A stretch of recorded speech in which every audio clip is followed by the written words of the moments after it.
চা শ্রমিকদের জন্য বরাদ্দ পিএফ জমা করা হচ্ছে না। অভিযোগ, দীর্ঘদিন ধরে এই কাজ করে যাচ্ছেন চা বাগানের মালিকরা। তৃণমূল নেতাদের মদতে তরাই ডুয়ার্সের প্রায় সমস্ত চা বাগান জুড়েই চলছে এই কাজ। জলপাইগুড়ির পিএফ দপ্তরে অভিযোগ জানানোর পর এমন বিস্ফোরক অভিযোগ করলেন আলিপুরদুয়ারের বিজেপি সাংসদ মনোজ টিগ্গা। চা বাগানের পিএফ নিয়ে একাধিক অভিযোগ রয়েছে।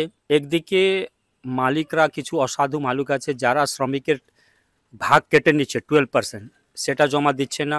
অন্যদিকে নিজের অংশ যেটাটুকু জমা দেওয়ার সেটাও জমা দিচ্ছে না। ল অ্যান্ড অর্ডারটা যদি কোনো মালিক পিএফ জমা না করে থাকে তাহলে সেটা ক্রিমিনাল অফেন্স।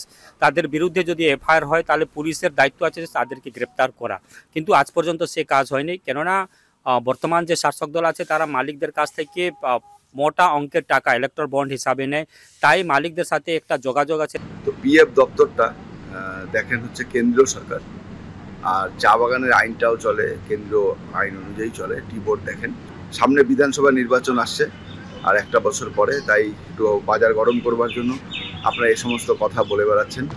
অভিযোগ অস্বীকার করেছে চা মালিক সংগঠন। আইন যেটা আছে, আইনে সঠিক সময়ের মধ্যে টাকা জমা দিতে হবে। সঠিক সময়ের মধ্যে টাকা জমা দিতে না পারলে তারা হয়তো উচ্চ আদালত থেকে ইনস্টলমেন্ট পদ্ধতি নিয়ে আসছে।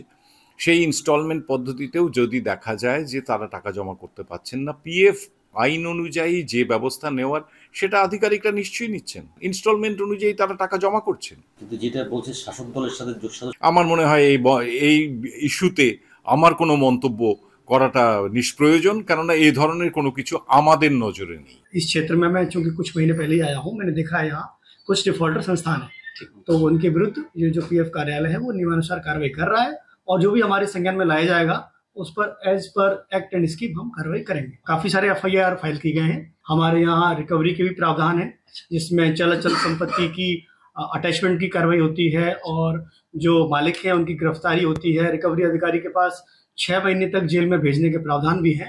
तो वो सारी कार्रवाई की जा रही है। সব মিলিয়ে অভিযোগ সামনে আসতেই শুরু হয়েছে বিতর্ক। রাজা চট্টোপাধ্যায়, এবিপি আনন্দ, জলপাইগুড়ি।